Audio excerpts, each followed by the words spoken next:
Hi guys, this is going to be our first lesson that we do online. So the next packet that you guys have with you at home and that we're going to do together is all about circles. Before we can talk anything about circles, we have to learn about the parts of a circle. The first part of a circle that we're going to talk about is the center point. I'm going to call this circle with the center point A.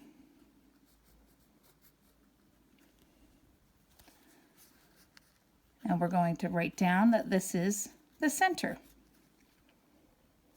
The center of a circle is the exact middle of the circle. The exact middle of the circle.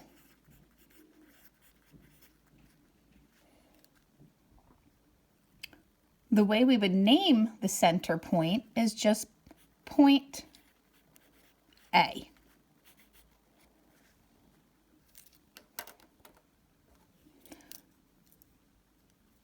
The next part of the circle is called a radius.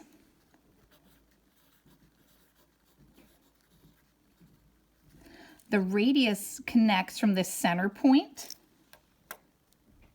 and then it touches the outside of a circle. This is an example of one radius. I'm going to call that radius BC. And it's a segment from the center of the circle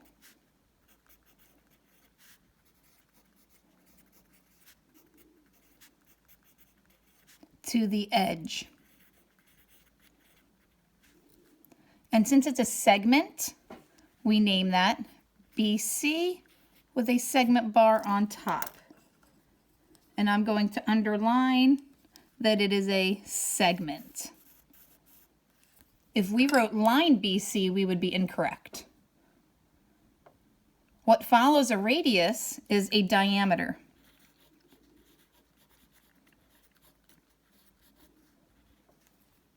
And the diameter goes through the center of a circle, but it extends all the way through the circle. It could look something like this. I'm going to call this diameter DE, but there still will be a center point in the middle. I can call that A. So a diameter is a segment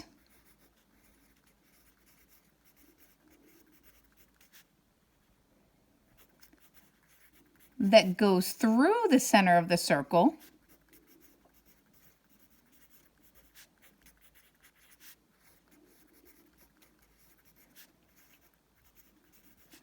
and touches the circle twice. We would name this diameter DE with a segment bar on top, or you could name it ED like we've done in the past. But since it's a segment, remember it's only the two endpoints. We don't put the A in there. And I'm going to underline that it is a segment as well. All right, let me shift my paper up a little bit. Okay, what follows a diameter is a chord, and it's spelled like chord, C-H-O-R-D, but we pronounce it chord. So I'm going to put a center point in the middle here. I'm going to call that center point H. And what a chord does is it touches the circle twice, but it doesn't have to go through the middle of the circle at the center point. This is an example of a chord.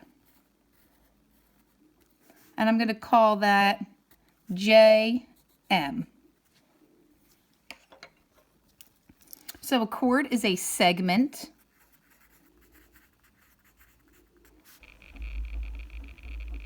that touches the circle twice. And since it's a segment, we still name it with 2 letters, the 2 endpoints, JM, with our segment bar on top. Now I want to point out, since this is still a segment and it touches the circle twice, a diameter is actually a special type of chord. This one happens to go through the center point, but chords don't always have to go through the center point. All right, what follows a chord is something called a secant.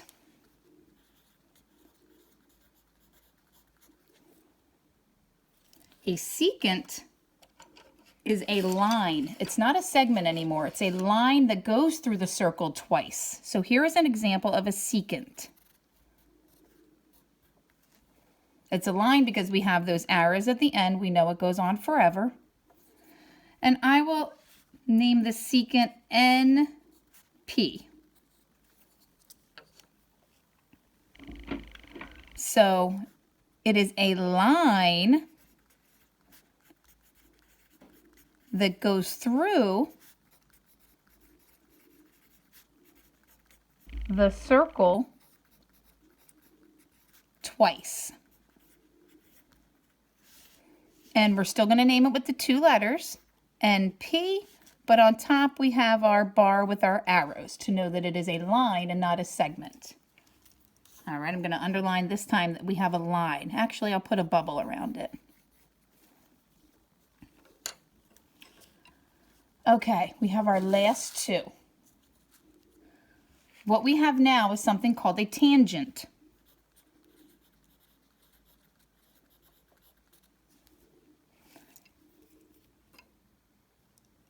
A tangent is a line outside of the circle where it touches the circle 1 time.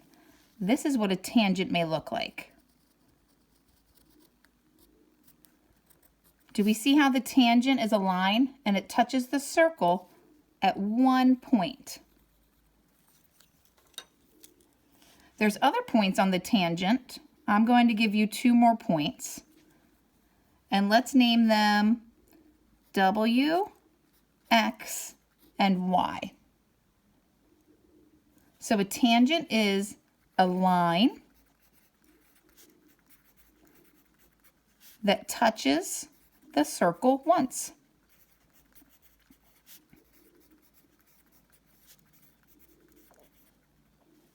All right, again, it's a line.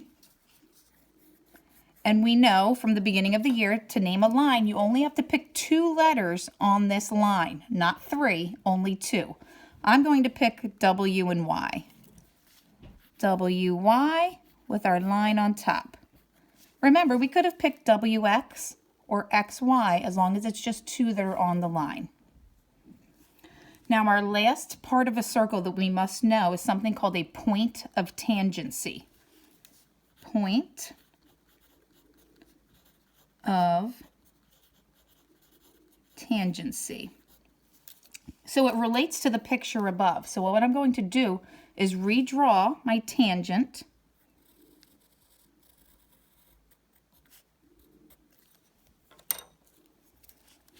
All right, I have my W, I have my Y, but what I'm going to do is I'm going to make X in red to have it stand out. X is my point of tangency. So what I'm going to do is I'm going to kind of like draw an arrow over here to show you that the point of tangency is where that tangent line touches the circle. This brown line touches the circle at point X. So a point of tangency is the point where the tangent touches the circle.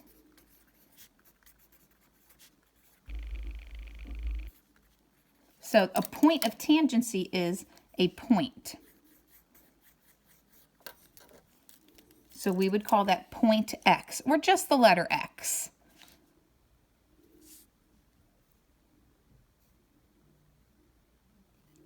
So make sure that you have all of this information down on your notes, because a lot of the pages that follow in this packet, you're going to be looking back to this first page to understand what the parts of the circle are. The reason we learn about the parts of the circle is because in the rest of the unit, there's a lot of terminology that goes back to the parts of the circle. So now you'll know what each one of these terms mean, and you'll be successful when we do the rest of this packet. I'm going to upload another short video, and then I will assign you a page or two for you to work on your own. Hope you guys are hanging in there. Remember, if you run into any problems, always email me and reach out and let me know if you have any questions or if you can't access something. Just remember to always communicate with your teachers, not even just me, all of your teachers if you can't access something, and we'll work with you. All right? All right, have a good day, guys. Miss you.